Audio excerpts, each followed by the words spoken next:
You might not be bad at setting boundaries. You might just be too uncomfortable with what happens after you set them. The guilt, the silence, the disappointed face, the possibility that someone might think you're selfish. So you give in, not because you changed your mind, because you couldn't tolerate their reaction. And that changes everything about how we think about boundaries. The hardest part isn't learning how to say no. It's learning how to sit with the discomfort of saying it. Maybe your guilt isn't a warning. Think about the last time you said no. Did you feel relieved?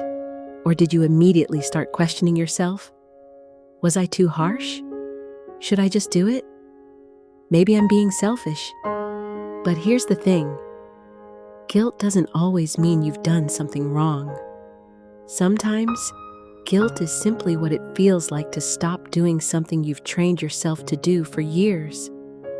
If you've spent your life being helpful, dependable, and accommodating, choosing yourself can feel wrong simply because it's unfamiliar. Uncomfortable doesn't always mean wrong. Sometimes it means you're changing. Your boundary doesn't need their agreement. You don't need someone to agree with your boundary for it to be valid. You can say, I can't do that. They can be disappointed. You can say, I'm not available. They can misunderstand. And you can still have made the right decision for yourself. Because a boundary isn't about controlling someone else's reaction. It's about deciding what you will do. And you don't always need to explain yourself until the other person finally understands. Sometimes, the more you explain, the more your boundaries start sounding like a negotiation. Your resentment might be telling you something.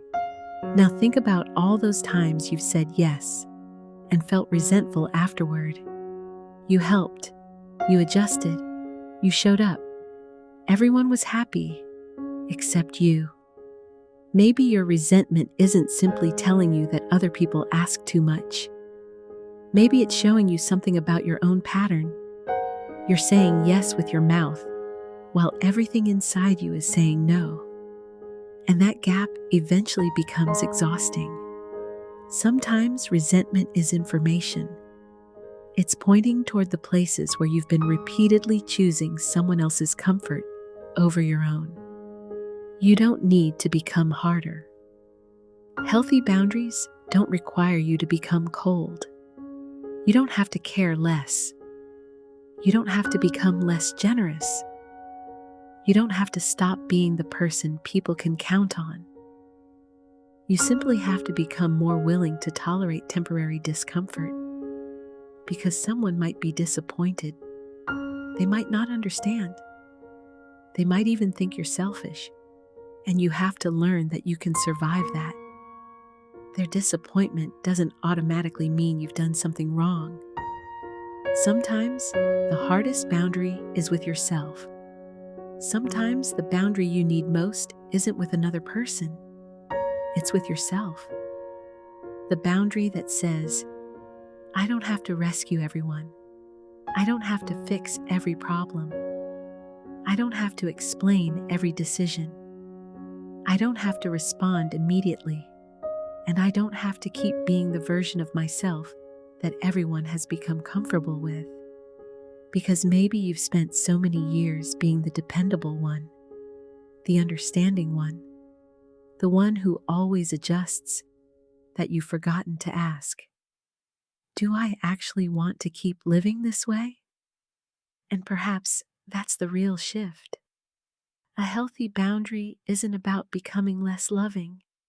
It's about no longer disappearing inside your love for everyone else.